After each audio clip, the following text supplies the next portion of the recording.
Good afternoon, everybody. Thanks so much for joining. This is the February 28th meeting of the Science and Data Subcommittee of the Vermont Climate Council. My name is Jared Duval, chair of the subcommittee. It looks like we have some folks still joining. We may be a little low on attendance this week. I know for many folks, this is school break week, and I got a lot of out of office messages. But hopefully, folks who aren't able to tune in live will be able to review the recording and the meeting materials. We've got two main agenda items today, so I'm just going to start with an agenda overview. We've got our regular approval of the minutes. Thank you, Liz, for compiling those. Then we have some guest presenters from the Stockholm Environment Institute, longtime Climate Council and subcommittee folks will be well familiar with Taylor Binnington from SEI. So thank you for joining us, Taylor and Brian, who I assume may do an introduction and set some context.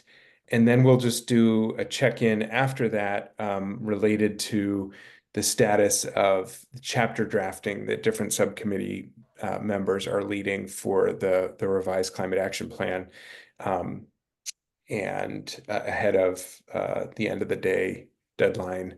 Although I will defer to Liz on the exact deadlines and if any extensions have been given. I know it was listed as March 1st for our chapter drafts to be due, but that's a Saturday. So I don't know if some people are planning to submit those drafts on Monday. But those are the main things. We're gonna, in addition to our regular kind of minutes, opportunities for public comment, and discussing our next agenda, the two main substantive pieces will be the SEI presentation on the baseline estimate update and the modeling efforts that are underway for greenhouse gas emissions and the pathways analysis, and then checking in on where we stand for the climate action plan chapter drafts that members of this subcommittee are leading up. With that, any questions or suggested or requested changes or additions to the agenda before we get started? Okay, hearing none, I would let's pause on approving the minutes from our last meeting on February 14th. Before we consider them adopted, I want to pause to see if there are any concerns or questions or suggested revisions, or if those looked good.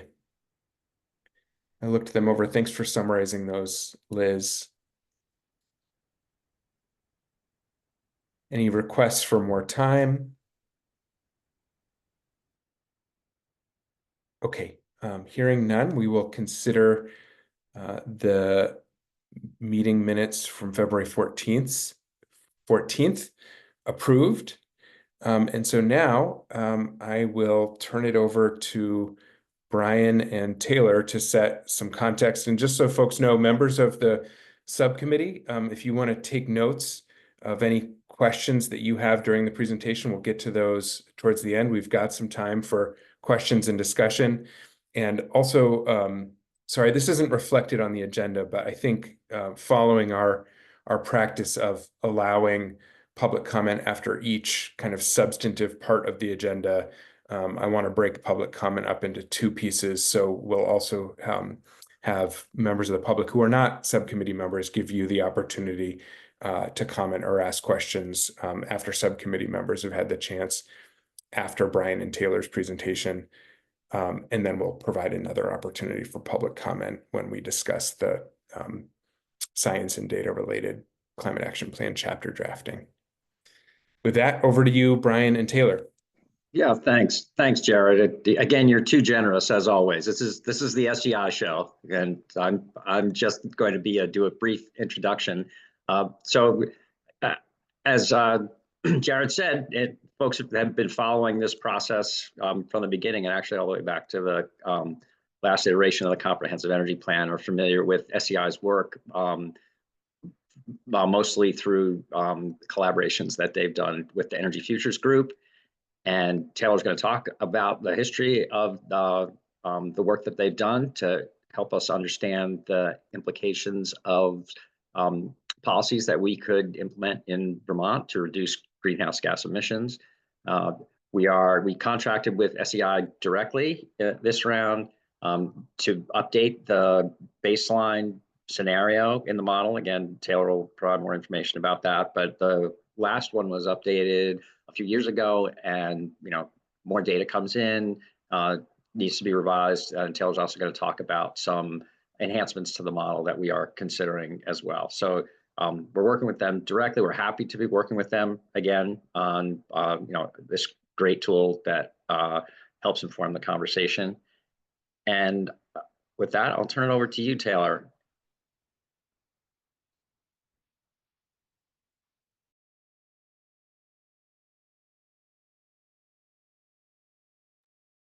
Thanks, Brian. Sorry, it took me a moment to find my mute button there. You seeing the screen that I want everybody to be seeing? Good, good. Well, it's very nice to be back again, and nice to see some familiar faces and some names as well. So my name's Taylor Binnington. I'm a scientist with the Energy Modeling Program at SEI US. And though I will be sort of running through this overview of our planned updates, we're all joined on the call by my colleague, Emily Ghosh, who is a longtime colleague at SEI US, and she is the program director of our Equitable Transitions program. We'll get to sort of how Emily intersects with this work shortly. So it's just nice to have an opportunity, I guess, to kind of re-engage with ANR and with the modeling work that we've been doing now for a number of years with Vermont. I'll just go through sort of a quick agenda or what you can expect from today. We'll probably take 30 minutes or 25 minutes for a presentation, and we'll have some time at the end to have some longer discussions.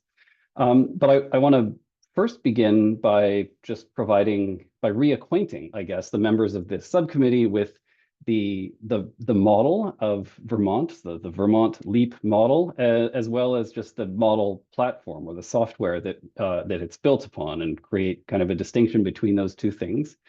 We'll talk about the goals of the planned work, what we're planning to do, and how that kind of builds on top of some of the activities that we've done over the last few years, back to 2021.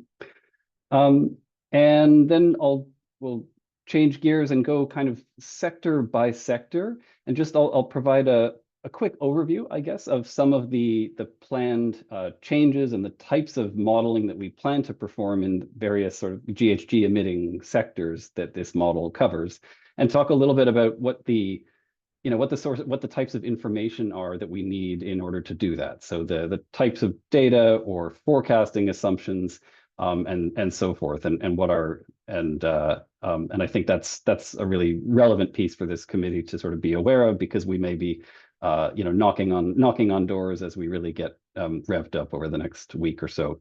And I'll conclude just with put some dates up so you know what to be looking for over the next few weeks as we sort of develop this updated baseline scenario in pieces. Feel free to interrupt me with little short questions or clarifications. If you've got something longer to add, maybe we could save that for the end.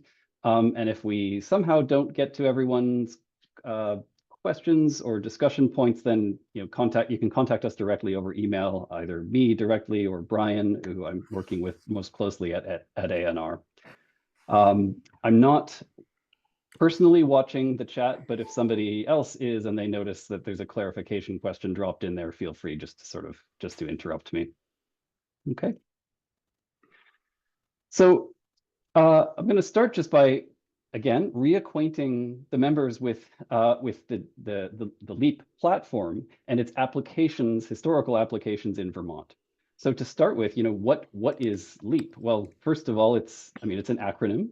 It stands for the Low Emissions Analysis Platform, and it's a sort of scenario-based modeling tool that we develop at the Stockholm Environment Institute, or SEI, in our US center. And it's used for energy planning and greenhouse gas mitigation assessments. But the key point is that it's a tool for building models and not a model itself, of course. Internationally, there are thousands of active users, tens of thousands of kind of community members, I guess, those who have profiles on our website, participate in our support or our user forums, and that they span nearly every country. LEAP has been around for decades. At this point, it's been used by close to 45 countries and over sort of 60 nationally determined contributions to the Paris Agreement. That's sort of a big stream of the work that we do. But in our own backyard in New England, LEAP has been used in Massachusetts a couple of times for their clean energy and climate planning, the original one, and the 2015 update. And then some state staff took that model and continued to use it for their own sort of internal assessments.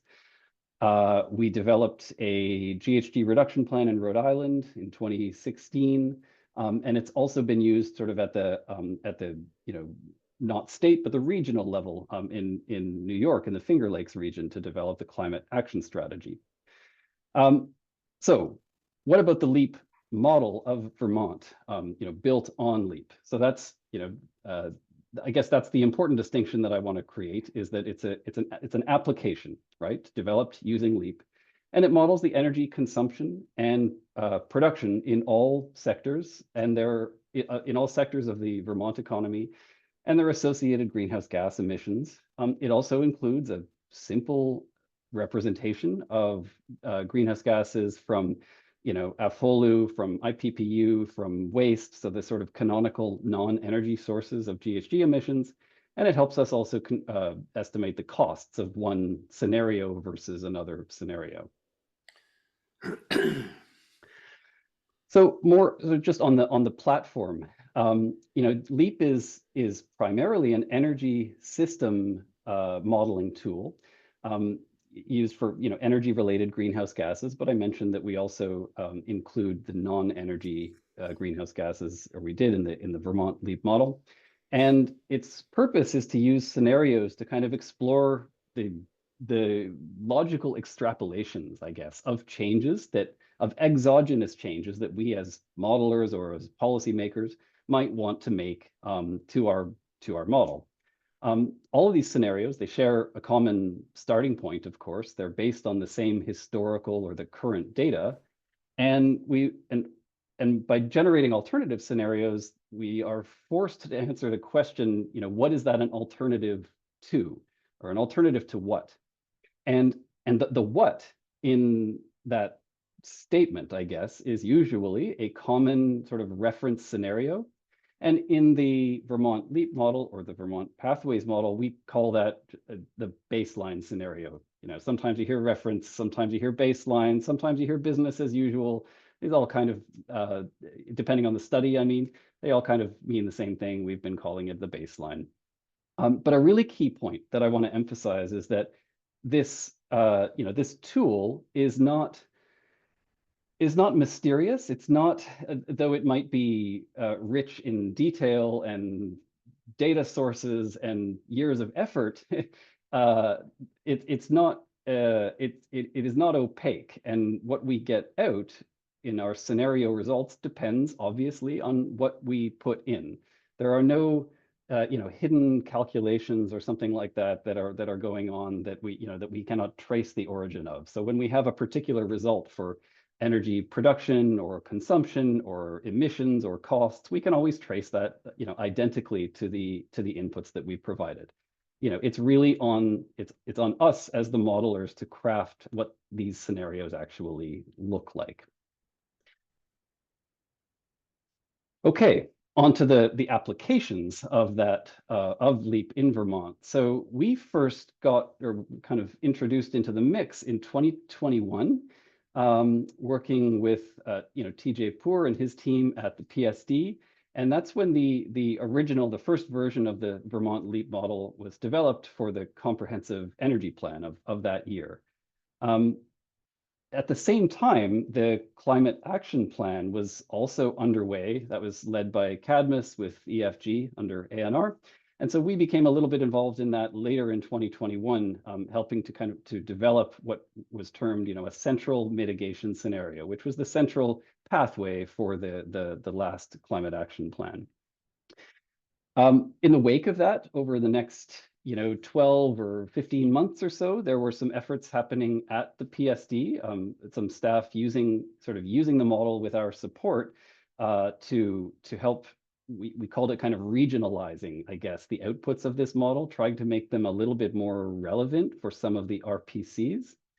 And then, as that was happening as well, we applied the model into another sort of different standalone application to develop a set of abatement cost estimates for a couple of different time horizons for each one of the individual sort of actions or mitigation measures that were baked into the central mitigation scenario. So that was sort of led by Cadmus, but it involved us to do the analysis. And then in 2023, EFG led the sort of analysis of thermal sector policies, and that included a partial but not a complete update of the model's data and assumptions, and we sort of led that partial update. So that takes us to this year, in 2025, where our objective now, working directly with ANR, is to perform a full update of the model in preparation for the next climate action plan. And so there are two sort of strands of goals under this work. The first, which is happening right now, getting underway right now, is to perform updates to the model's baseline scenario. So that's that common reference scenario. And there are a few things we need to do. We need to update any current or recently available historical data that feed into that scenario. But then we also have to look at the historical part of the model, the representation of energy consumption and of GHG emissions during the past, and make sure that those align identically with the emissions from the latest state inventory or other or draft sectors that are being produced as part of the inventory. And that also includes, again, the non-energy emissions piece, making sure that the agriculture, the LULUCF, the waste, the industrial process emissions, that everything aligns correctly and properly with the inventory. We'll incorporate a handful of some new trends or other forecasts that we append essentially to those historical data that help us make assumptions for how the baseline scenario will evolve over time out to the end year of this analysis. But the fourth bullet here is a related set of goals that we want to accomplish sort of while we have the hood open, I guess. And that's to make a couple of structural changes to the model to generally improve its usability, its ability to, and that includes its ability to sort of incorporate subsequent updates to historical data or subsequent changes to the model, to improve its ease of being able to report results, using the level of detail that we want to see in those results, and generally to sort of improve the transparency of the model. I think I basically have listed off 4 or 5 separate kinds of engagements, I guess, that we and that this model have been involved in at the state level, all of which have had slightly different requirements for reporting something or for incorporating certain types of data, and so it's I think it's important to take a again, while we have the hood open, to take a little bit of a step back and go in there and make some of these improvements, generally to clean it up, because there are, as you can probably imagine with any sort of deep analytical exercise, when you keep sort of repurposing it, there are pieces of this model that are a little bit like Frankenstein's monster, right? That really need to just be tidied up a little bit. And then after that, the next part of the goals, of course, will be to update the mitigation measures in the model or add new mitigation measures and combine those into scenarios or a scenario or scenarios to inform the next climate action plan. And I know that all of this is happening on a rather, on a really short timeline, but we're just getting involved and getting going kind of right now. Taylor? Yes, Jared. Sorry, before you proceed, I have a question on something on this slide, which feel free to answer now, or if you want to save it till the end, that's fine. But I think it might be helpful if in asking the question, I provide a little bit of context. The first thing I want to say is just, I'm really encouraged by everything that's on here. I think that, I think I'm curious to hear some of the details about what some of this will look like. But overall, I'm really supportive of the direction, especially around the alignment of the LEAP model with the inventory and in terms of the improved transparency. I just want to share with folks, just for background, one of the reasons that this is so important. And,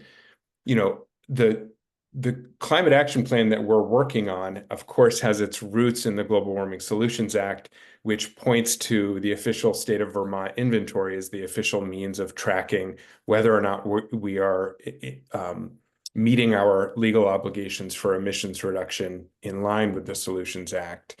And in the past, if it's okay, Taylor, I'm just going to share my screen briefly for a bit of context here.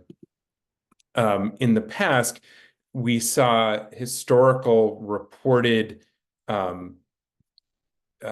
differences between what the inventory was saying in terms of our statewide emissions and what the LEAP model was producing in terms of emissions. So on average, about 500,000 tons lower for the years that we could compare the LEAP model with the official inventory, and ranging from about 4 to 9% lower emissions estimates coming out of the LEAP model rather than the inventory.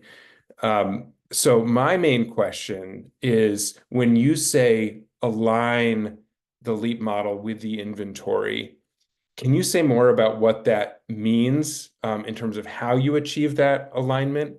And I think you had said align identically, and I'm wondering if there's a target range in terms of, do they have to match exactly, or what margin of error or margin of difference are you seeing as acceptable?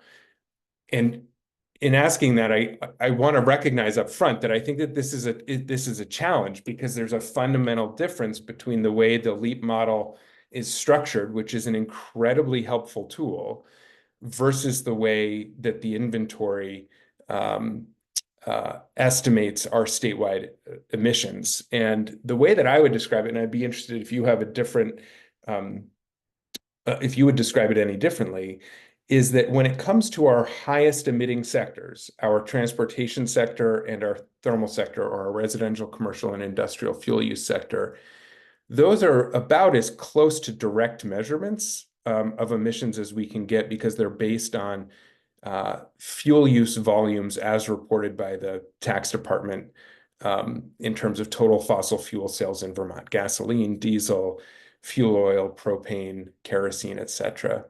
Whereas my understanding of what the LEAP model is doing is not that direct measurement, it's much more indirect. It's looking at an assessment of our vehicle fleet, an estimate of vehicle miles traveled, what the estimated fleet efficiency is of that fleet, and then so estimating fuel use based on the characteristics of vehicles, their fuel efficiency, and estimates of vehicle miles traveled. And on the building side, it's not a direct measurement of fuel use like the inventory used. It's modeled based on assumptions about our building stock.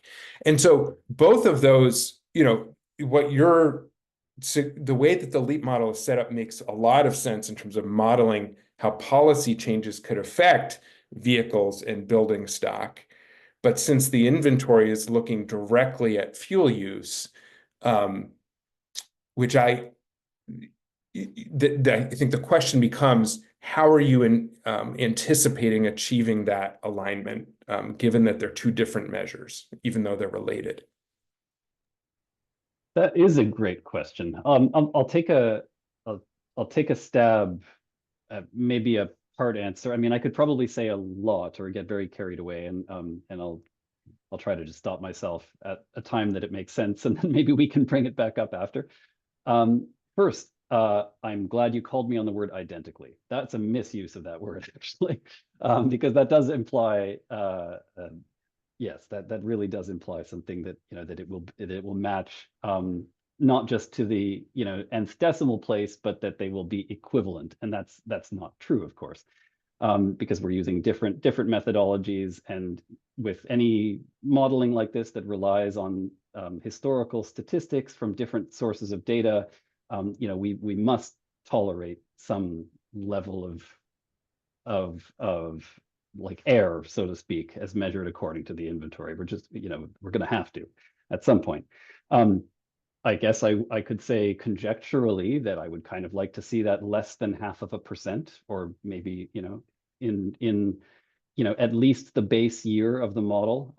We have a few decisions to make with ANR, sort of how much of our effort we really want to focus on reproducing several historical years that have already happened. It may not be important for this, but we want to make sure we're at a well-justified and correct starting point.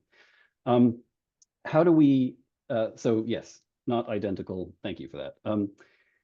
How do we reconcile the fact that this model has within different sectors, it uses different methodologies than the inventory might use? That's certainly correct. I mean, there are, but ultimately, I mean, the way that this tool and this model generate an estimate of energy-related greenhouse gas emissions, I'll restrict these comments just to energy for a second without talking about the non-energy, is by multiplying some sort of notional consumption of energy by an emission factor, really. And the energy being consumed or produced or whatever, appears in different ways throughout the model, and the emission factor expressed as a mass per unit of energy. We have a large number of sources that we've drawn upon to produce those estimates for the individual greenhouse gases, and then we add them back up, or we summarize them using their global warming potentials. And so the way that the model has worked in the past is, we looked into, for example, the state inventory tool, the EPA spreadsheet that produce emissions estimates for, at the state level. There are default data for each state. We sort of used the emission factors, ensure that from that, we ensured that our historical energy consumption estimates that the model was producing were the same as were being used in the state inventory tool, and those come from the SEDS, the State Energy Data System.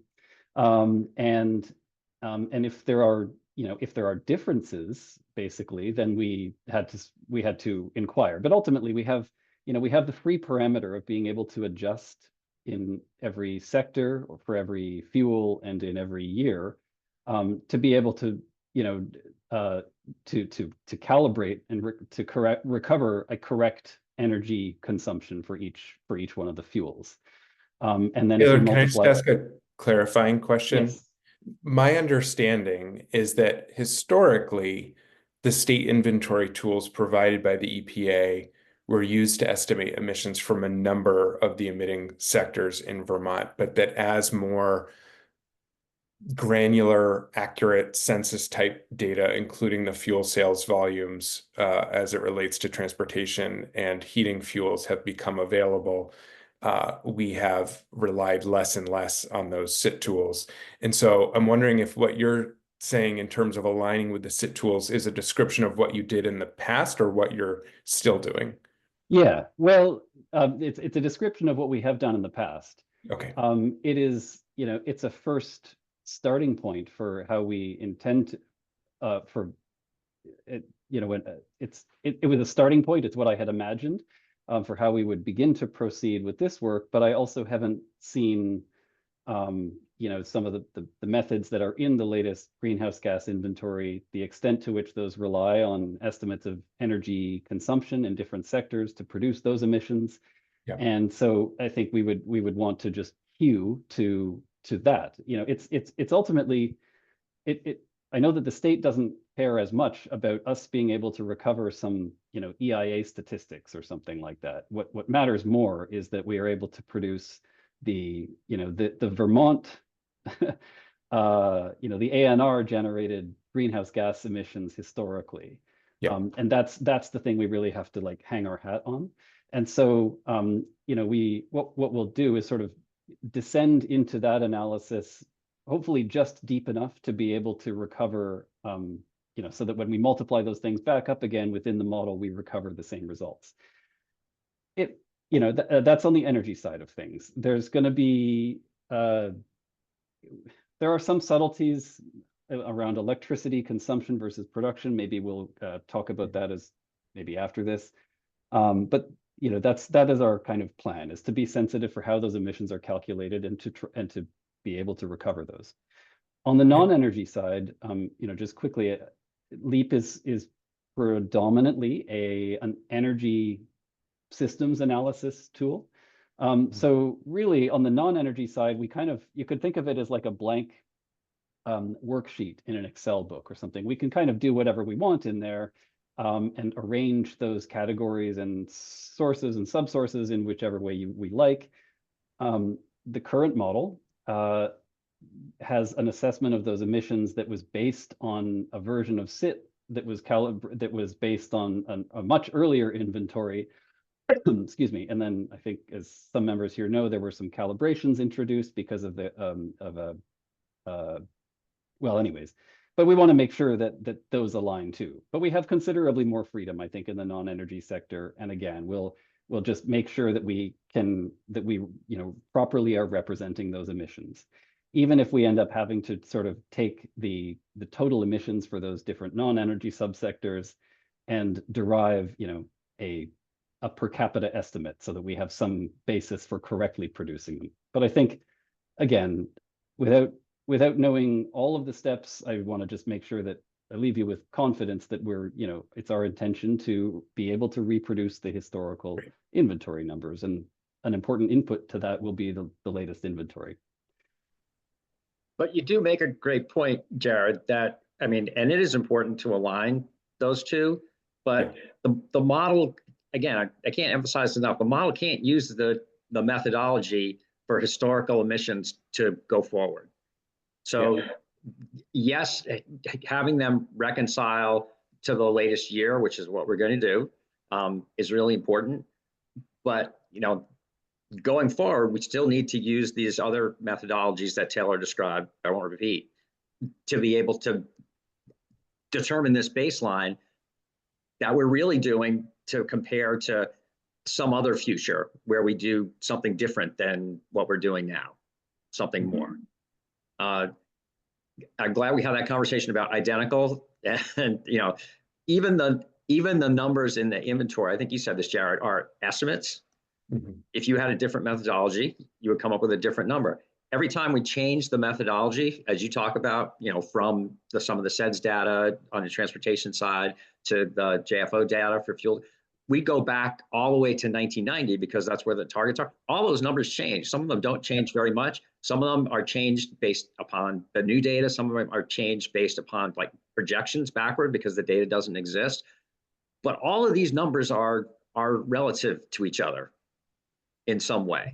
So we are trying to do as best that we can, but Taylor and I had a great conversation about, we're drawing these lines, and, Breck and all these scientists on the materials like, they really shouldn't be lines, right? They should be bands, and the bands should get bigger the further off in the future that we go.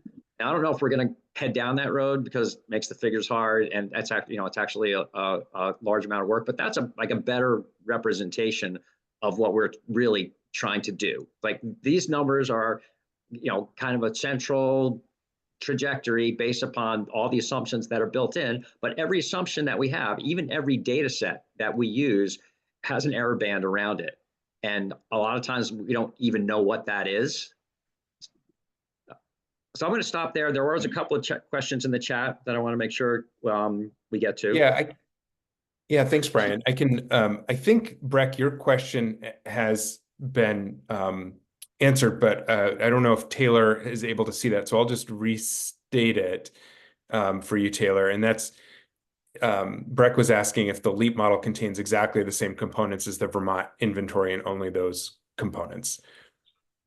That would be relevant to the historical comparison only. To Brian's point, moving forward, there would be additional components that might be added to make a projection. But for us to have confidence that the LEAP model is making an accurate comparison as opposed to an accidental, comparison, it would need to have exactly the same components in it for the historical backcasting. Is that the case? Yeah, no, that's a good clarification and kind of an extension, I guess, to the question that Jared posed. No, it does not have the same components. Or what we're proposing is not an exact reproduction of the emissions estimates that are done for the inventory. The current model, the one that has been produced from all of these past activities, on the non-energy side, for example, as I mentioned, I kind of descended far enough down into it was the state inventory tool to be able to reproduce A times B times C times D equals emissions or something like that. So that when we look at emissions from agriculture or something, it's the number of cows multiplied by emission factor and the number of pig and so on, right? So some of those basic terms are represented, but it's not a full reproduction. And we only did that because it was reasonably transparent in the SIT tool and we could reproduce it. I think how we end up how we actually end up doing the modeling that produces these emissions estimates in these other sectors is actually something that's a little bit to be determined. We know it has to match at the top level, but it may not need to be sophisticated enough to be able to do to be able to model, for example, changes to land use or forestry policy. I mean, there's lots of other tools, more specialized tools, other analyses and forecasts that I think our first point of call would probably be just to simply represent those outcomes within this model.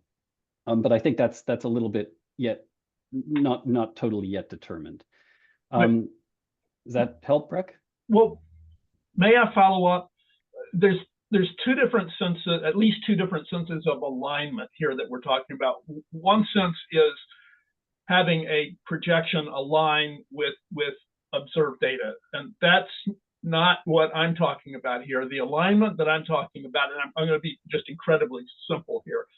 Let's say that what the inventory did was look only at cars and trucks in the transportation sector, but the model had cars and trucks and trains and planes. In the inventory, it only looked at pigs and horses, but in the model, it looked at pigs and horses and cows and chickens. There's not an alignment of the components that are generating greenhouse gases. And so, of course, they're not going to match. And so I'm just curious to get that alignment of accuracy of the prediction, and I'm talking about hindcasting now, just the historical piece of this. You'd need to have an apples and apples model to the reality that you were trying to model, or you'll get a different result, right? And so I'm just trying to wrap my head around that. Okay, yeah. When it comes, yes, we do want a full apples to apples comparison. We don't want to represent sources that are not in the inventory, and we don't want to omit sources that are in the inventory. Exactly. That's the really key thing here. So, yes, that's absolutely true. We'll make sure that we don't have any empty rows in our comparison, if that answers your question more directly. Okay, thank you.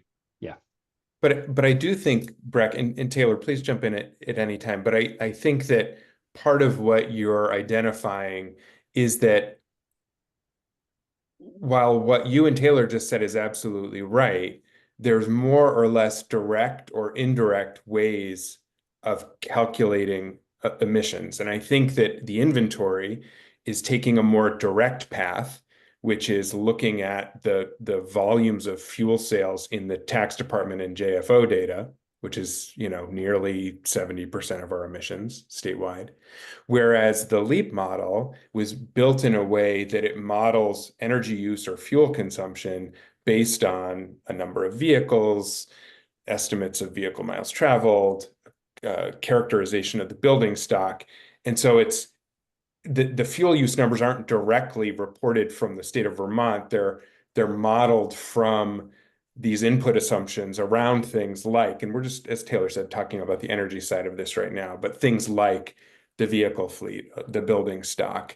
And so to me, the question then becomes, how do we work to make sure that the assumptions that are made there in the LEAP model end up aligning with the more direct, and I have, at the end of the day, more confidence in the more direct measurement of the kind of census type, at least when it comes to fuel sales on the energy in the transportation and thermal sector side, that data set that the inventory is using. And that leads me to a specific question and a broader question. When you said, I think you said reconciling the LEAP model to the latest year of the greenhouse gas inventory. My clarifying question is, does that mean the 2021 published numbers from the last inventory in the spring of last year, or the 2022 numbers for the forthcoming inventory this spring? That's question one. But then the second question would be, I would imagine that as you try to get that alignment or reconciliation between the emissions estimates that come out of the LEAP model versus what the inventory says for each sector and statewide, that you could imagine a scenario A in which they are reconciled very closely to within what you said, Taylor, as like a 0.5% in 2022, or for instance. But in that scenario, they're farther off in previous years. And you could have another way of aligning that gets a reconciliation that's also less than 0.5% in 2022, but is, nearer or farther in historically. And so I guess what I would, my thinking goes to, there's probably different ways to do that reconciliation. The one that I would have the most confidence in is not just the one that gets accurate, very nearly reconciled to the latest year of emissions, but that the one that also hews the most closely to the historical reported emissions. Because as Brian said, anytime we make a methodology change on the inventory, that gets applied back through the historical data set. And so we shouldn't see these big differences between, the model and the inventory being close in one year versus in another year, where we have historical data for comparison. Yeah.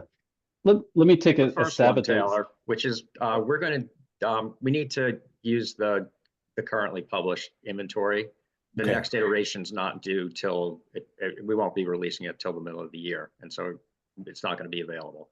So 2021 will be the reconciliation year? Yes. Well, it'll be the last year of the inventory. As you just said, we're having this discussion about, are we, what's the reconciliation going to be to a year or to a number of years, and how far back?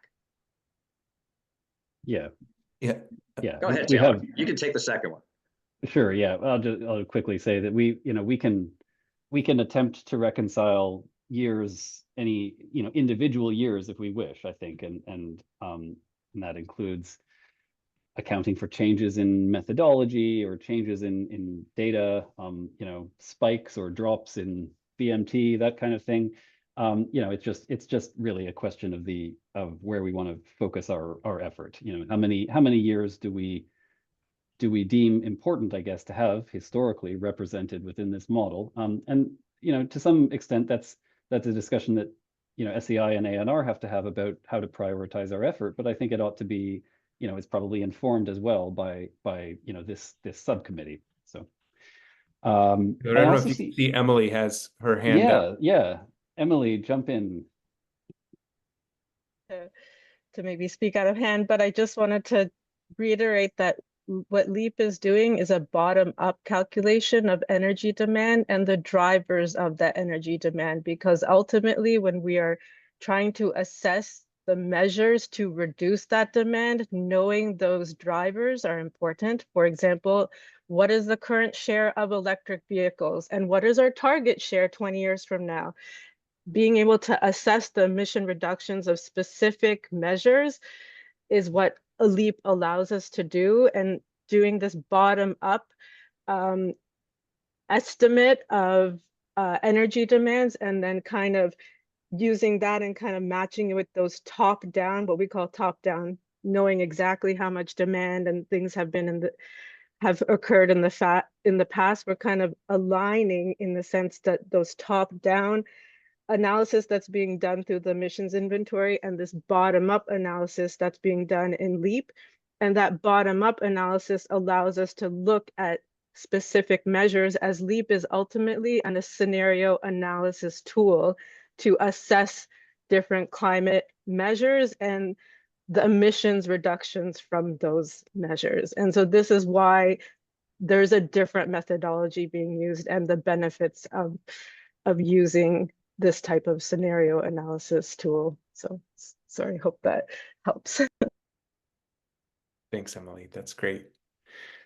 Taylor, I know that there's another question in the chat from Richard, which I think leads into your next set of slides. And so we should probably let you, I know we've dove right in, we should probably let you finish the slides that you've prepared. But I think that Richard's question around, going a baseline or a reference case in future years depends on some assumptions of uptake and adoption, which are in part influenced by state and federal policy and incentives, and that's a significantly changing landscape. And so if you can address that question that Richard put in terms of assumptions about the near future availability and use of federal grants, subsidies, tax breaks, how that you're anticipating that may be handled for the baseline modeling in years to come.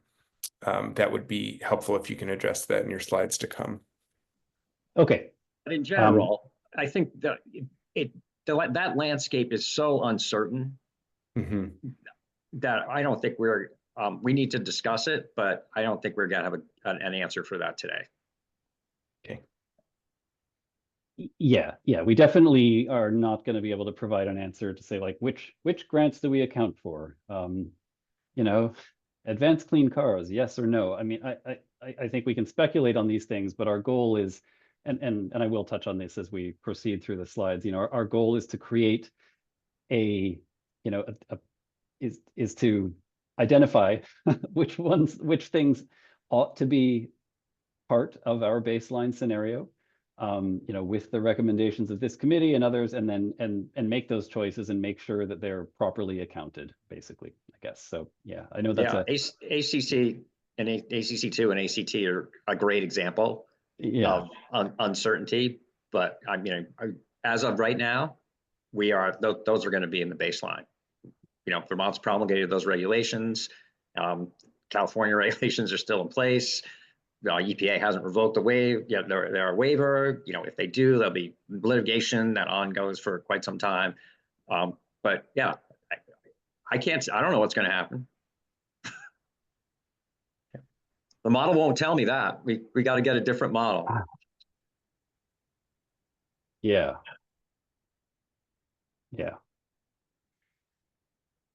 Okay.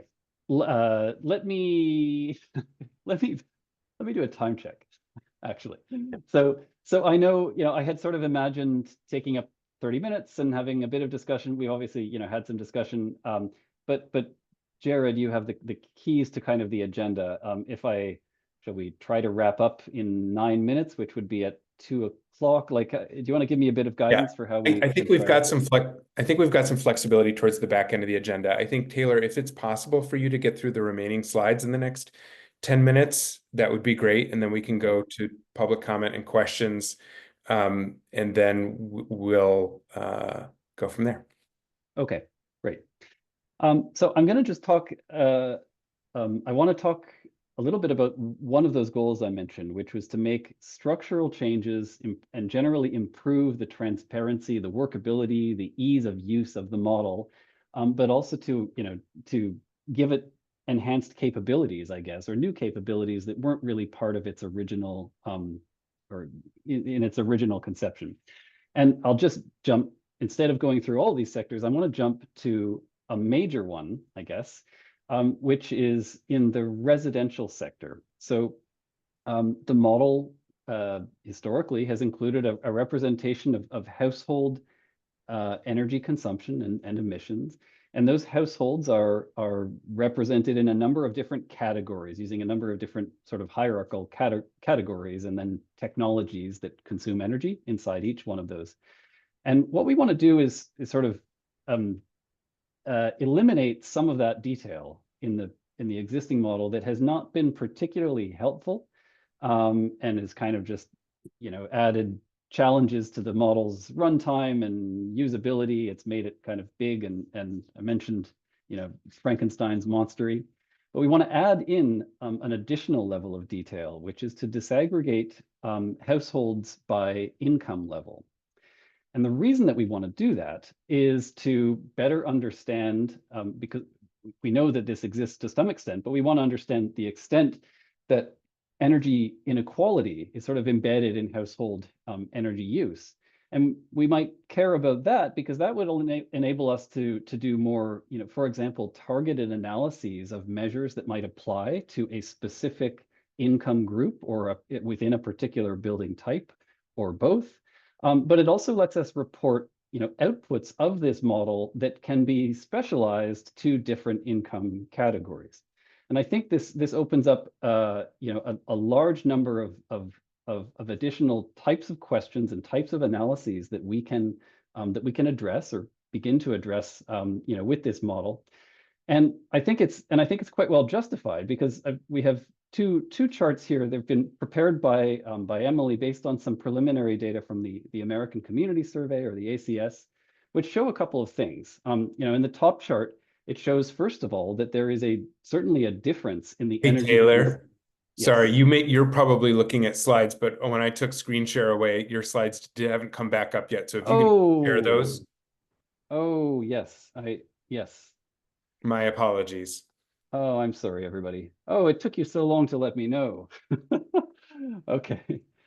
Is that better? Yes. So we're on the overview of proposed structural changes slide. Yep. Apologies. So I started here, and I skipped these bullets just to save some time, and I wanted to spend some time on the next slide on just residential. Yeah. Thank you, Jared, and I apologize, everybody. Yeah. So I think these two charts just sort of motivate why we would want to do this. They're based on ACS data, and the top one shows that there is, certainly a difference in the way that different types of households, apartments versus single-family homes, for example, consume energy. There's most clearly, there's more oil and more wood in single-family homes than in apartments. Okay. But it also reveals changes across income categories. In particular, it looks like the low and very low income categories tend to consume more oil and less gas. And that's probably a reason, or a significant reason, that in the chart below, we see something like frankly, an astonishingly high level of what we call an energy cost burden, which is the share of a household's income that they would spend on energy. Why we see such 50% of household income being spent on energy, because it is these low and very low households that tend to be consuming, liquid fuels to heat their homes. They also tend to live in the less weatherized, the more inefficient buildings. and that presents a whole host of sort of inequality concerns around not just the costs that they have to bear to heat their home, but also the size of the financial hole that they have to dig themselves out of in order to recover from that. So I think there's a lot of rich sort of energy and carbon equality questions that we would be able to address by adding this additional level of detail and disaggregation in the model. And so this is kind of a major change we want to make to this sector while we have the hood open and while we're updating these data by merging this American Community Survey data with some other data sources. Okay. So that's the remainder of my slides until I get to the sort of timeline. It really are, the format is repeated for each sector. And I just wanted to present these as a very brief, I guess, overview of the type of modeling that we are proposing to do within the major emitting sectors represented of the Vermont economy in this model. And just to talk a little bit about the types of data that we will need in order to support that. So, the types of data we need to update, or new types of data we may need in order to support these types of structural changes that we would add. But also the types of what I've called, forward-looking assumptions or policies that we have to choose whether we include them in the baseline scenario. So this gets to the question, Richard, that you asked earlier about, which grants and policies are we representing? We have to choose, right? What do we include in our baseline scenario, and what is the impact of that thing? And then we have to go and determine how that would influence the model in some sense, whether energy consumption or what have you.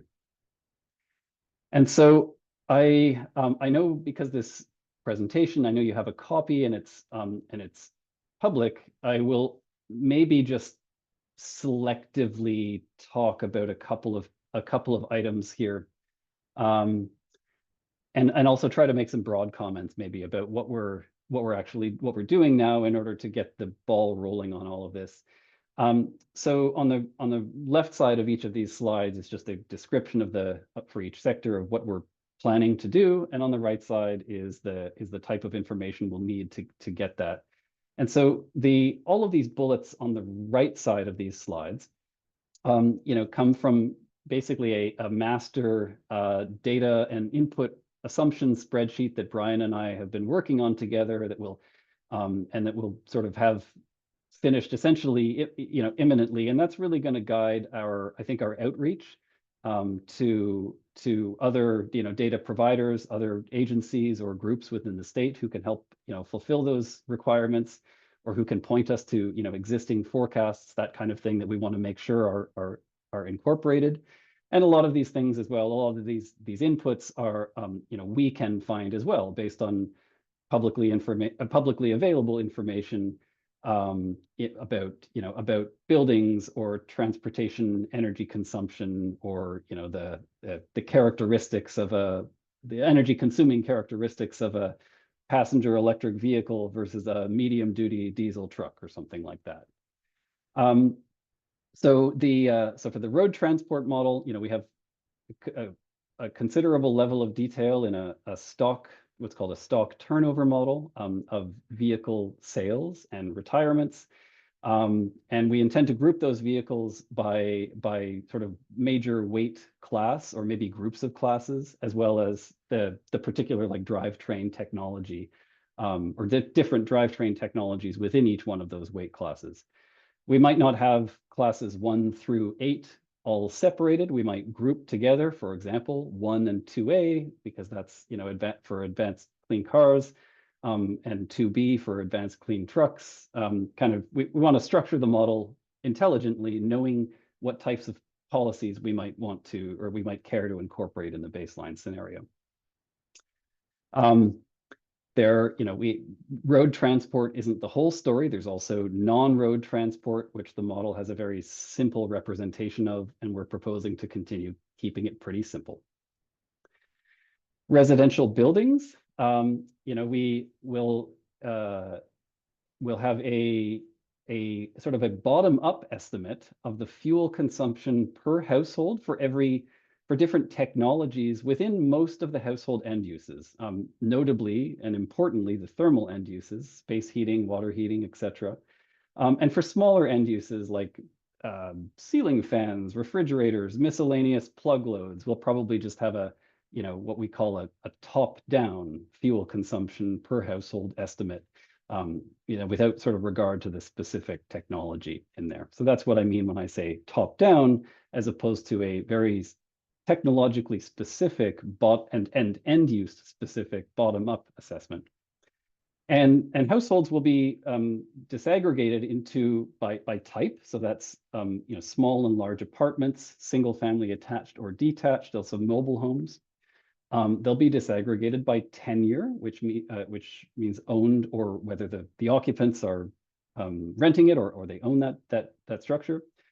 Their income level, and we're proposing 5 different income levels that you've seen in the chart a little while ago, and also by shell type, whether the building is kind of a representative of the existing average building, or whether it's a new build or relatively recently built, or whether it's undergone some type of a weatherization retrofit, because those each have different impacts on the obviously the heating and cooling and ventilation requirements of those structures. Maybe I'll just move on to the commercial buildings. Similar to residential buildings, in fact, we are proposing as part of our restructuring to make the commercial building sector a little bit more methodologically similar to the residential sector, whereas in the previous model, the current model, the two kind of use some different methods. We're hoping to clean that up a little bit. And we'll have commercial end uses, thermal end uses represented with bottom-up technologies, fuel consumption per square foot.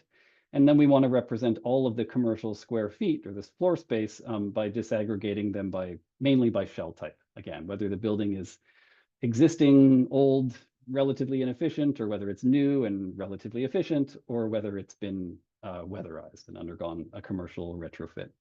And again, similar types of data inputs that we would need for that. Industry is very simple.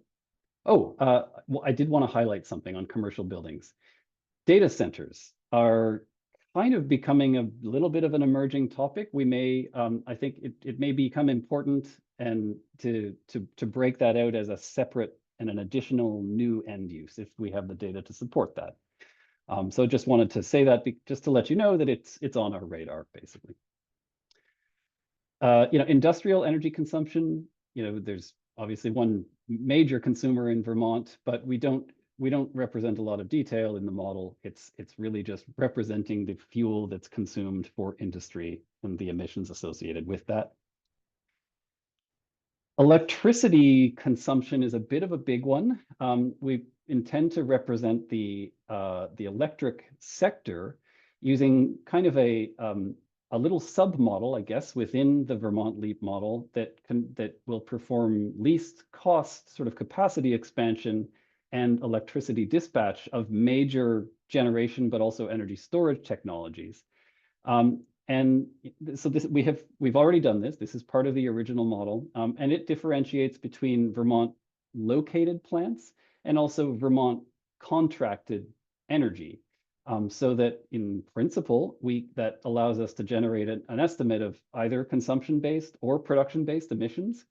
This is one area where the methodology and the model and the data sources represented in the model are incredibly numerous, incredibly rich, and it's very challenging to sort of reconcile that methodologically with the greenhouse gas inventory methods. Consumption-based emissions accounting, we still haven't totally standardized all of the accounting rules, I guess, around that. And so I know that the emissions produced by this current model don't totally align with the inventory. But what we want to do is try to introduce at a minimum some calibrations, or at least a separate way of reporting these emissions that is sort of inventory compatible. But this mean, we do need some updated data in order to get this piece right. In particular, information about energy purchase contracts by source for utilities in Vermont, purchase contracts or energy imports from the neighboring regions, Quebec, New York, New Brunswick, and how much of those is qualified to meet the Vermont res, and also if something I have said in the slide but didn't verbalize at least is that this model tries to address the question of what's the energy mix and the emissions associated with the rest of the system, energy that isn't contracted to Vermont utilities. And so we have within this sort of a simplified model of the whole ISO, or independent system operator, New England region. So that's the New England grid. And so there's a lot of this data they're available, but through the ISO's website, and that's on us to update this part of the model. Okay. Finally, of course, on the non-energy greenhouse gas data, I think actually we have discussed this enough in just prior discussions that I won't go bullet point by bullet point here, because I think already we've learned some, we may not precisely follow the state inventory tool. I think the point here is just to sort of give you some confidence that we want to incorporate these emission sources in a way that is compatible with the inventory.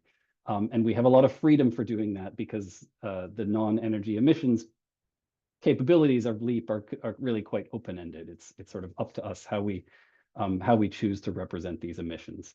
But an important input is what those emissions actually are by source, by subsource as well, ideally. And I don't just mean in sort of carbon dioxide equivalent terms. It's important that we have a representation of not just GHGs, but individual GHGs. Yeah. So that we can, explore, fourth versus fifth assessment report global warming potentials, 20-year versus 100-year time horizons for, critical forces like methane and so on. And these are things that we can, toggle between essentially in the results view. So, okay, I'll conclude then quickly with this, with a timeline of just what to sort of expect. Right now we are finalizing this set of needs and collecting input, doing door knocking. Brian is doing a lot of the door knocking, and we're doing a lot of the sort of internet research.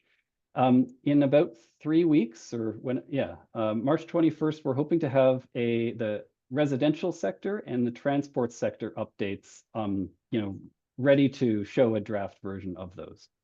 A couple weeks later, we'll wrap up the remaining sectors, and that will take us into sort of mid-April, where we'll have a review of the outputs from those sectors with all of these changes that we've incorporated, and I think there might be just because of timeline constraints, we may end up kind of drip feeding some of these results, maybe via ANR to this subcommittee, or maybe to other stakeholders through late March into April, and then taking feedback on it so that we can produce a subsequent iteration. And then at the beginning of May, we're hoping to have a final baseline scenario, an updated model file, which we'll deliver to ANR with an agreed upon finalized baseline scenario, properly calibrated, reproduces the inventory in the years that we want to, and gives us a really sort of firm basis for then going on to develop mitigation measures and mitigation pathways. Okay, and so with -2 minutes to spare, we'll try to take a few questions or other feedback. I don't see anything else in the chat though, so I guess that's promising. But I'll leave this to you to lead us here, Jared. Thanks, Taylor. One thing I would just note on the timeline is our scheduled meeting in April is April 11th. So if it works for you guys to have a draft or an updated kind of review ready by then. We can hold time on that April 11th Science and Data Subcommittee meeting to circle back with you then. So I think what I want to do now is take if there's any additional questions or comments from subcommittee members, and then after that we'll move to public comment. And if folks can be quick, I'm going to try to model that. I have 2 comments and 1 question. One comment is I am really encouraged by and supportive of adding in the ability to disaggregate by income using the American Community Survey data. I think that could become really helpful and important in terms of the policy modeling, given how many policies under consideration have a real kind of income and equity focus to them. So for instance, we're talking about a cap and invest policy design that would see folks below a certain income threshold be rebated funds directly so that they're not only just held whole, but come out ahead. So I think that that's really relevant, and I'm very supportive of that improvement and addition to the model because I think it becomes relevant to a lot of the policy modeling conversations, and it's just important for us to track and understand from an income equity perspective. Second comment is that for the electricity sector, I think it's interesting to be able to have the option to choose between modeling emissions on a production or a consumption-based method. If that becomes difficult or if there are limited time or resources, I just want to go on the record as saying I think the most important thing is for us to be able to align with the inventory in a consumption-based accounting methodology that would be consistent with our renewable energy standard and the emissions inventory practice of assessing electricity sector emissions based on our purchase portfolio post-rec retirement. So a consumption-based approach rather than a kind of what electricity generation happens to happen within the borders of Vermont. Because we're a net importer of electricity, that would not be an accurate count of our purchased portfolio based on our consumption.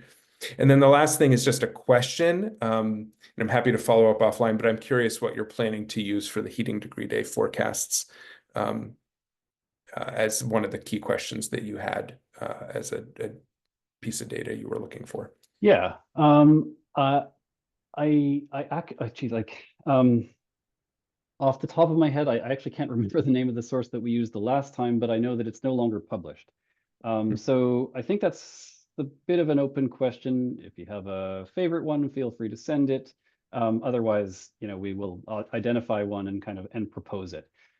It's worth just mentioning why we care about that in this model. We want.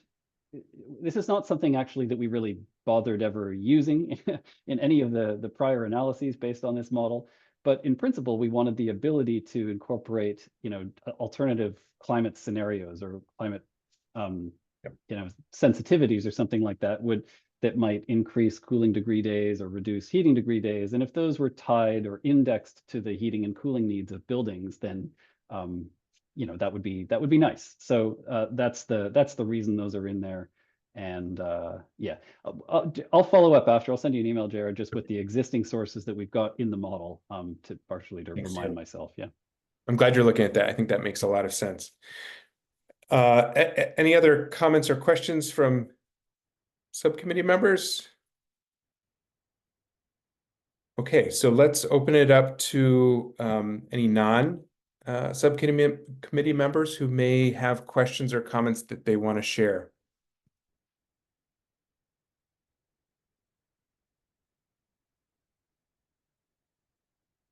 Adam, I see you came on camera. Oh, is that a hand raise? Yeah, sorry, I was having a hard time. I Go literally, ahead. my name is Adam McGeary. I'm from Conservation Law Foundation. I just wanted to say thanks for doing this work. I think it's really important and it's helpful to kind of internalize some of these updates that you're considering. And so just thanks for the work that you're doing. Thanks, Adam. Anybody else? Okay. Well, thank you for your time, Taylor and Emily and Brian. And Liz and I will connect with you, Brian, about kind of timeline and where we stand ahead of April 11th, but we'll plan to hold time in that meeting agenda and circle back. Thanks for this update and the good work. Okay, excellent. That sounds good. We'll put it on our calendars. Thanks for the invitation and the opportunity to run through these things. I think I'm gonna drop off. I think that's appropriate, and I'll let you continue with the rest of your agenda items. So see everyone again in a month and a bit. Thank you. Okay, take care. Okay, so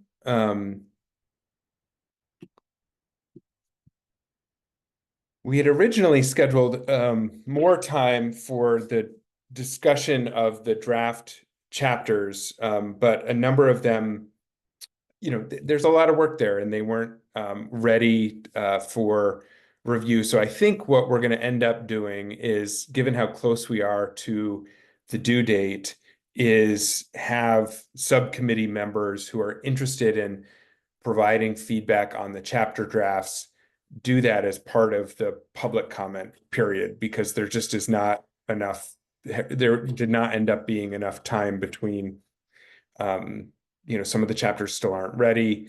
I think one of them, there's a draft that was provided today. And so just to not create stress, my proposal would be that subcommittee members have the opportunity to review and provide comments on those drafts along with the Climate Council and any other interested stakeholders. So I think that the only material difference that makes is that these are being submitted as drafts written by the authors or co-authors of those drafts rather than drafts coming from the subcommittee. If that makes sense. Liz, do you want to add anything to that? Yeah, I think just a general comment on due dates and whatnot. It is due technically the March 1st, which is a Saturday. You're welcome to send it to me on Monday the 3rd instead, and not over the weekend if that works better for your schedule. And then I did receive a note about just recently, I think David, you might have sent it, about another, I think some pieces on migration and pollution writing that wasn't fit into health, but maybe at the next subcommittee meeting that could be discussed if it could be fit into other chapters potentially. It's just an item for discussion. Sounds good.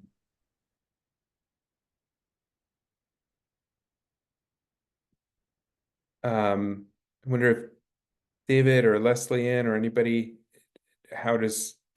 what we've just discussed sound to you?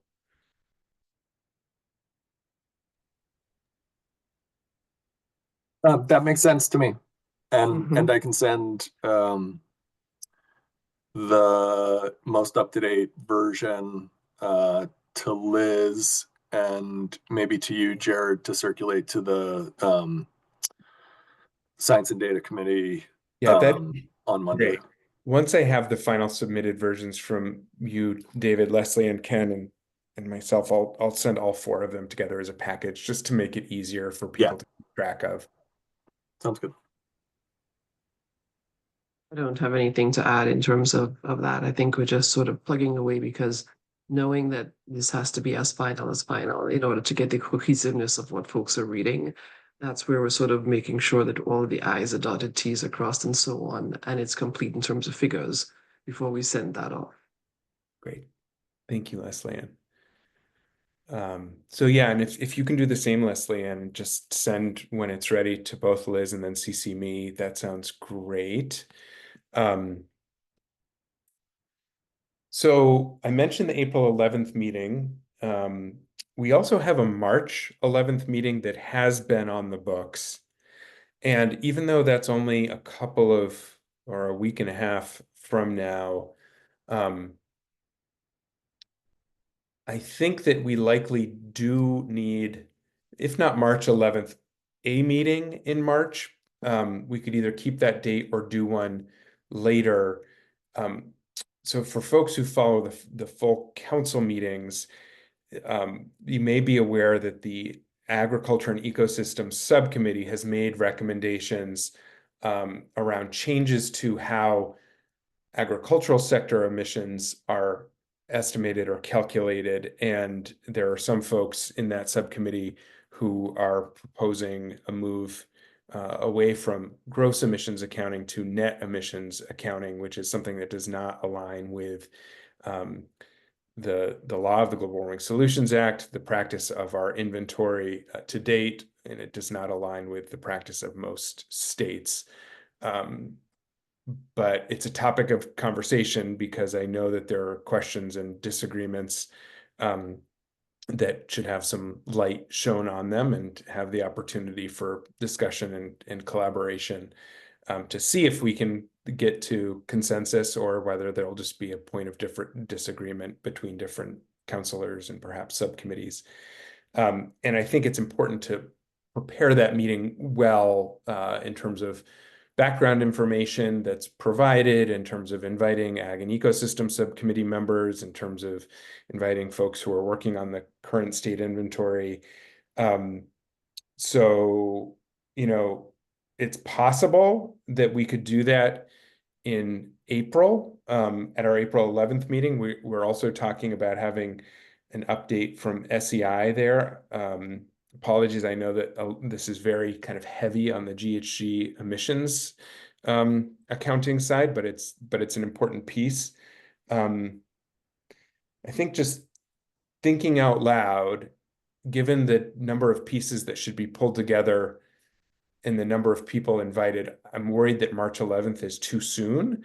And I wonder if folks would be open to not holding a meeting on March 11th, but perhaps elongating our meeting on April 11th to allow time both for the Ag and Ecosystems recommendations on ag emissions accounting and questions of net versus gross emissions, and the SEI update.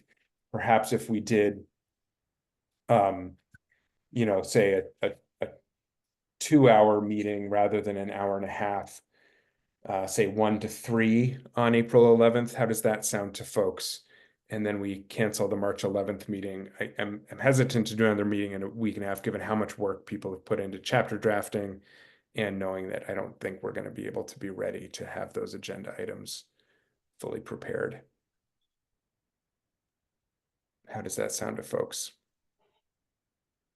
I would second that, particularly since we're having an in-person 3-ish plus hour meeting of the entire Climate Council the day before that meeting itself, so on the 10th of March. So having this other meeting right after may not be as productive as if we had left a little bit more time for stuff to percolate. Yeah, that makes sense. The other thing too is we have quite a number of subcommittee members not here today. Yes. So, you know, as always, trying to be inclusive. Liz, any thoughts from you on how that fits together with some of the other kind of logistical considerations? I think what you described makes sense, and I could cancel and move that meeting. We'll keep the meeting on the 11th, but make it longer on April 11th. And I think, yeah, I think the only piece that I think could be helpful for the committee to discuss is what David had just sent me about that section that wasn't included in health, and if it wants to get included in another chapter. So getting that, having that input sooner from the subcommittee. But I wonder if that was circulated, if anyone who's drafting chapters right now could identify if that would make sense in their chapter, and if not, you know, we keep it and see it in the back end later if there's capacity. But just flagging that'd be an item to cover.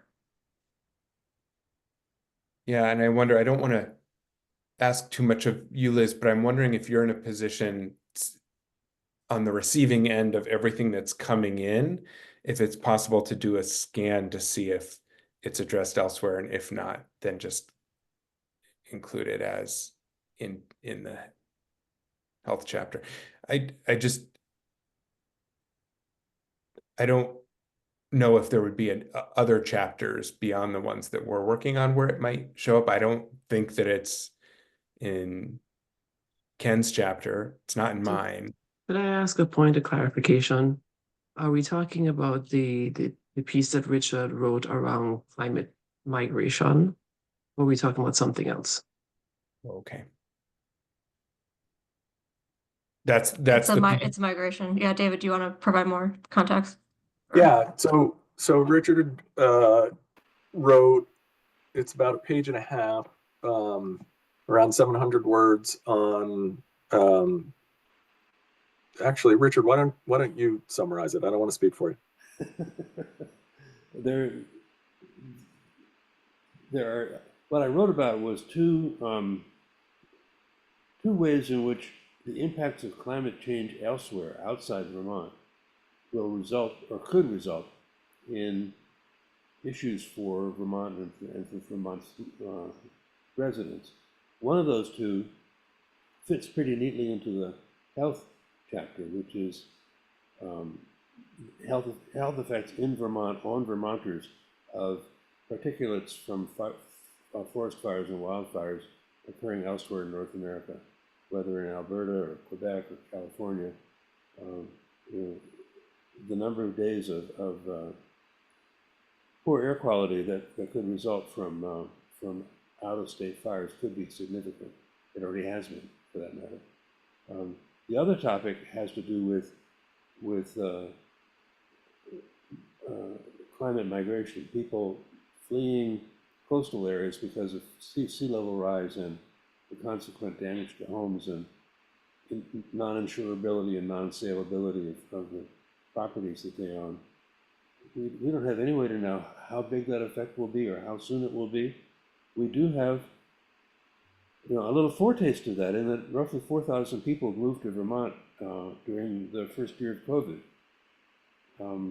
There were noticeable, although not terrible, impacts on school enrollments and on housing availability during that year when 4,000 people moved into Vermont suddenly. In the following couple of years, the net immigration was zero. Presumably some of those people left again after that first year. So, 4,000 people a week absorbed it without a big deal. 50,000 people, 100,000 people arriving perhaps with nothing more than what they can load into the back of their pickup could be a substantial drain on Vermont's resources for schooling, education, healthcare, sewage, water, roads. A sudden influx of many tens of thousands of people would need to be planned for in an all sector sort of way. This is not just this is a health issue, but it goes beyond health to all those different planning sectors that I mentioned. So that's what I tried to cover in those 700 words. Yeah. I'm happy to have it be located wherever you all think it fits in the plan. I can also shorten it further if necessary to keep the major points, but I would hate to see it not make it into the plan in some form. Yeah. Breck, please go ahead. Yeah, I remember reading Richard's piece a while back. I'm not sure that I've seen David's piece or the most recent version of it, but we've been referring to it as being community health. I'm just wondering if that was retitled to something like community well-being. Could the health piece and kind of the community dynamics pieces that Richard is talking about, could those be more comfortably put together as a single section? I had, just to get another thought on the table, I actually feel like the two different pieces that Richard has brought up fit clearest in my mind in two different chapters. I think the effects of wildfire smoke, I think really do, to me clearly, could if it worked for you, David, I could see how that could clearly fit in the health chapter. I think the questions around climate-related migration you can look at that through so many different lenses, economic, health, etc. And it feels to me like I'm curious what chapters the Rural Resilience and Adaptation Subcommittee are working on, because I think that part of preparing for climate disruption and climate change is our resilience and adaptation in the face of that change, not just in terms of extreme weather events, but in terms of population changes that may occur. And so I wonder if some of the work that you've done related to thinking about climate migration, Richard, may fit appropriately in a resilience and adaptation focused chapter, whereas the wildfire kind of the health effects on air quality may be a piece that could be incorporated on the health side. That's fine by me. It sounds like a better plan to me. And to clarify, just for the reason why I haven't included it. So basically, I dispense with the direct impacts of climate on health in the first paragraph or so of the health chapter. And the majority of the chapter is a focus on the indirect impacts of climate on health, which can be things like the opportunity costs of funds spent on repairing your home from damage that are funds that you cannot spend on your health, etc. So let me see. So I do refer to air quality and wildfire smoke, but only to say that those things have been addressed in other reviews of health impacts on climate change elsewhere, which I do not try to duplicate or replicate in this chapter. So like I quickly point to other sources that have addressed those topics, more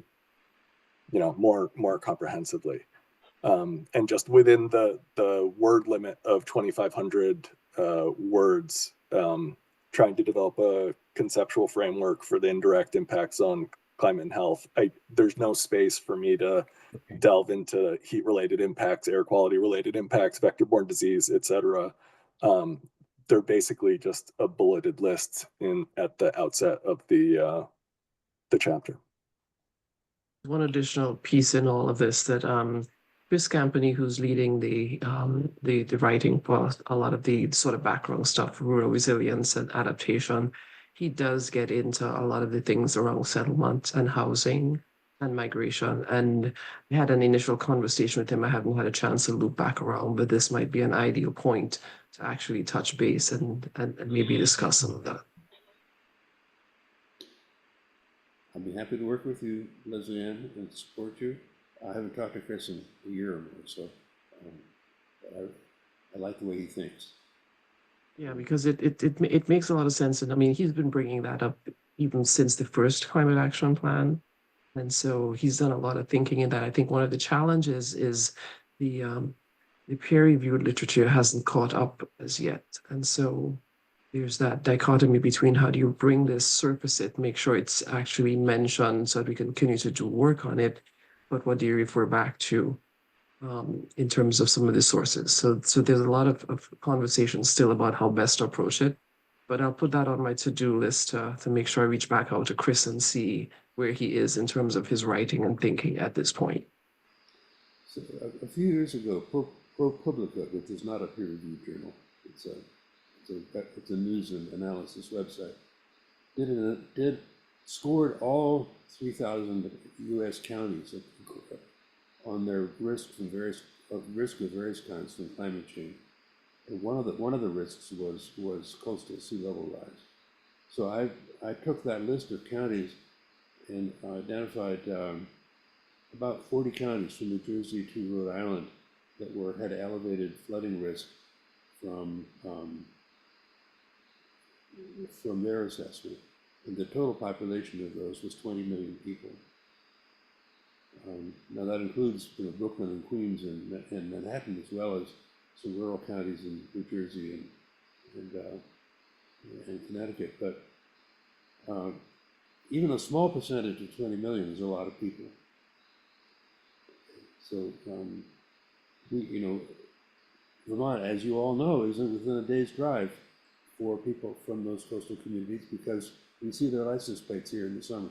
So we know that people know how to reach here from Rhode Island and New Jersey and Connecticut. It's not far for people to come. So if that topic can be included in the work that the rural resilience group is doing, that's fine. This is not just rural, of course. It's about the whole state, not just about the rural part of the state.